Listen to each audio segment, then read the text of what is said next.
Hello folks, we recently published a book. This is a previous year questions and solutions book for the last 6 years, all 3 slots, all 3 sections throughout. Fine. So, fantastic, and I'm really kicked about what we have done here.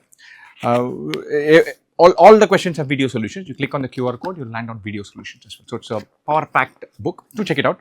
We've got some wonderful feedback for the people have chimed in and said, look, the video solutions part works. The solutions are different. They're thought provoking, they're not mechanical, and so very happy about that. So do check out the book. One particular feedback that we got on DILR, look, the solutions are good, but I want to get into the head of someone who's done this, someone who's cracking it, and what is their thought process in LRDI selection. Not solutions, not just solutions, but mechanics of set selection in LRDI. And so, it was a very interesting email, also because it contained a very specific question that I could just say, look, let me just have a go at it. And so, first of all, I'm going to make it very clear that LRDI is not my strong suit either. So, it doesn't come naturally to me. So, I've got to figure out ways of hanging in there. So, I don't have, it's not like one expert's the Gyan answer. So, keep that in mind. Fine.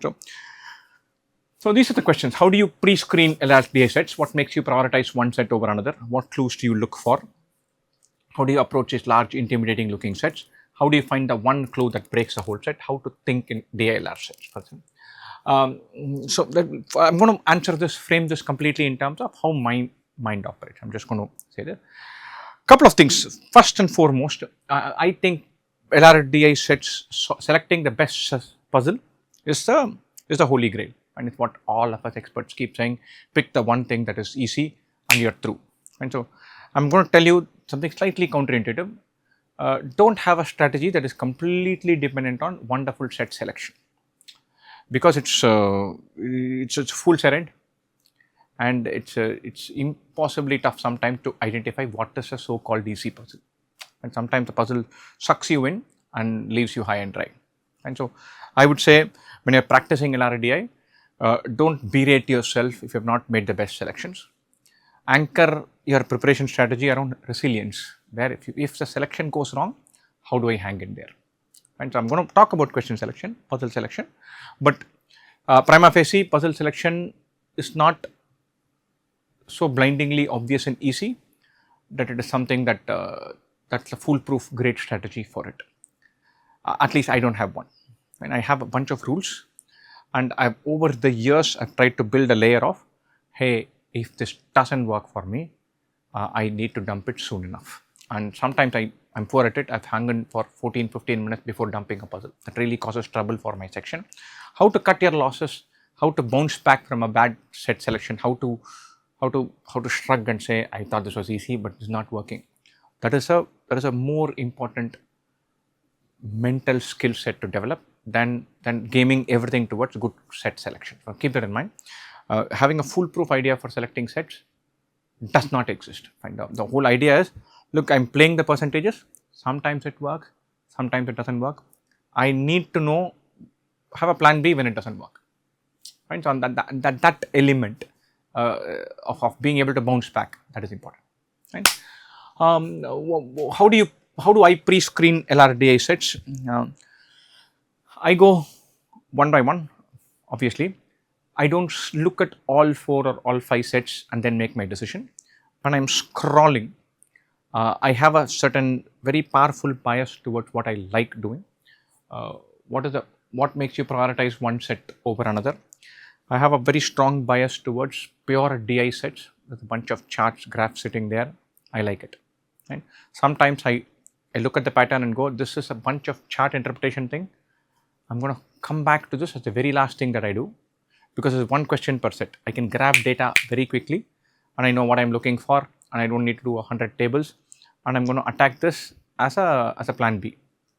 And so it's a slightly cocky way of selecting, which is underlying premise being, I'll definitely be able to crack one other puzzle before I come here. I'll crack one and then fall back into this. If nothing goes well for me, I know this I can crack. If I crack one very quickly, I'll go for a second one and keep this as my third.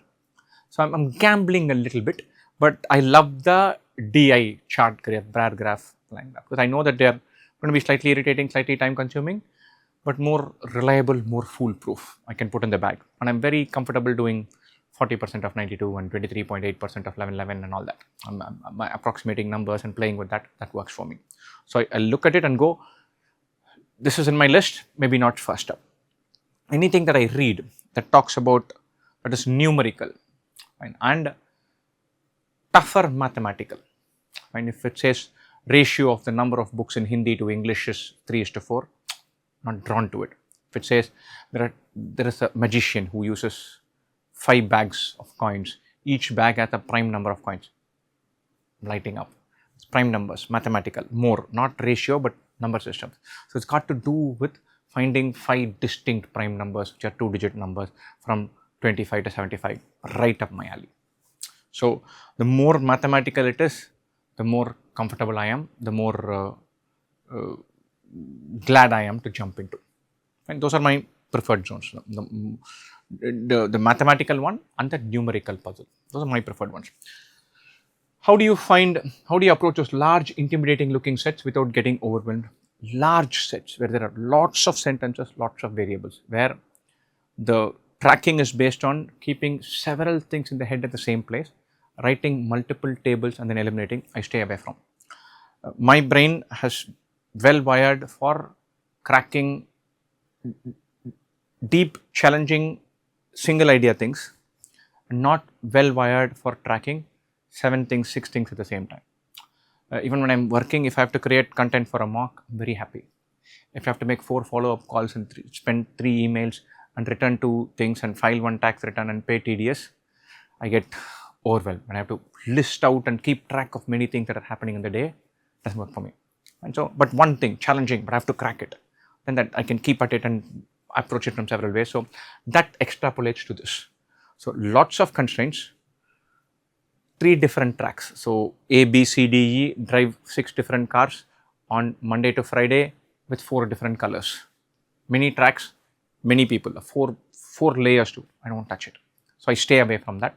So if it's intimidating looking on account of having several access and several names, 8 different people pick 10 different courses. No, I'm not in.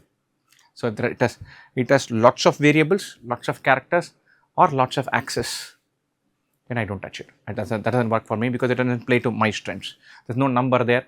I have a competitive advantage in grabbing numbers.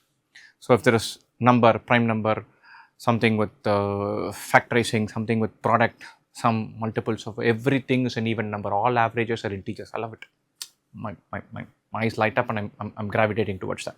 So exact opposite of it, lots of factors, then I stay away from it. So that is the thing that I'm going to stay away with.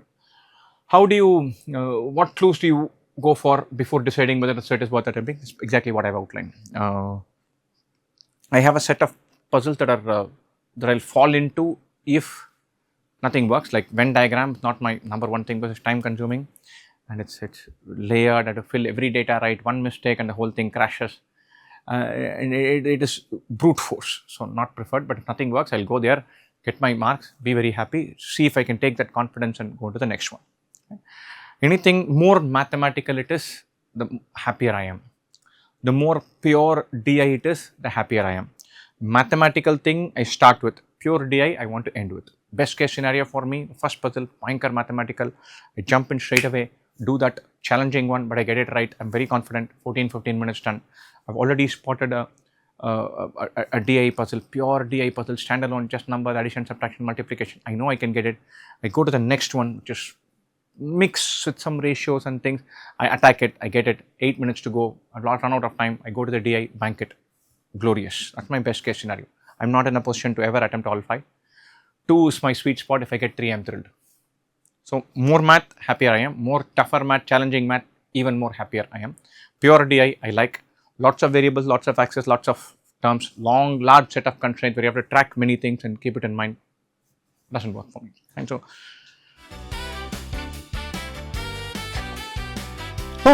every CAT aspirant should do this.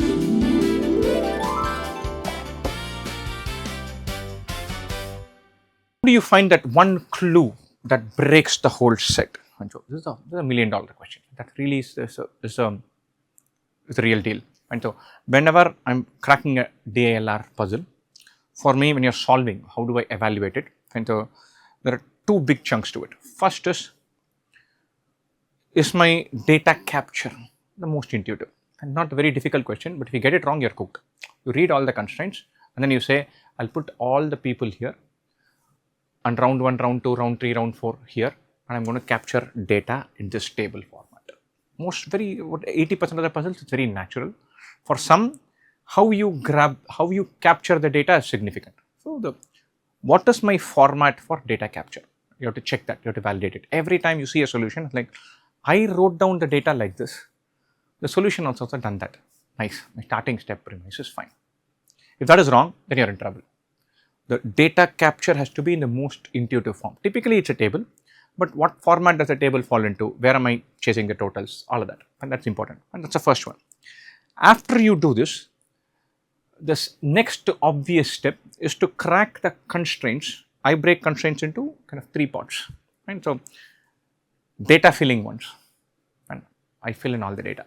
Ram delivered 14 goods on Wednesday. Ram, Wednesday, 14. Sham delivered 3 more than Krishna on Thursday, and n plus 3. Put all the numbers, put everything inside, put it in. You're not figuring out anything, put it in. Then come the unlocking constraints. Third is last mile constraint. Fine. Finally, something will say neither Ram nor Sham worked on Wednesday. There's none of the 5 people delivered the same number of items on Monday. This I know, I can't fill. This is not the first thing to crack. This is going to be the last thing that takes me from 3 possible outcomes to only 1. So, the last mile constraints. So, when I'm reading, I'll be like, okay, this is what is going to simplify, but it doesn't make sense before I fill major part of the grid. For the first 75% of the grid, 90% of the grid is useless. Final round of elimination, I can't use it now. I can use it after I fill the grid. First one, data filling. Once I've categorized these 2 in my head, I fill in all the data, 8 constraints given, 4 get taken away, and 2 seem like they are for resolving that last mile thing. Remaining 2, one of those 2 is going to be the unlocking constraint. And so, data filling, last mile unlocking, in between. That is a magical thing.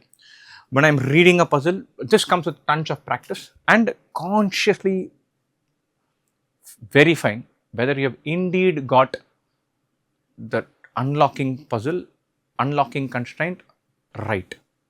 And it comes with practice. It's not very scientific. I'm not going to give you 6 rules to unlock this. It comes once you do 50, 80, 90, 100 puzzles, then you get comfortable in saying, okay, this fellow here, where it says the difference between the weighted averages of this and that is 6.33. That is very sharp. 6.33 is an unusually large number for this. That means there's an extreme case sitting here, an extreme case sitting there. That means out of my 20 numbers, I've already filled 10. This one alone fills 5, and then I'm through. So, data filling, finally 1 out of 2 resolution, and then unlocking constraint. There's no silver bullet for this. There's no magic bullet for nothing to say. Look, this is what you have to go for. But data filling first and interpreting this as, look, this doesn't help unless my grid is completely full. The middle 2, attack them, and it's not foolproof, but something to keep in mind. Okay? How to think in DILR puzzles? This whole thing is a package for that. How to think in DILR puzzles.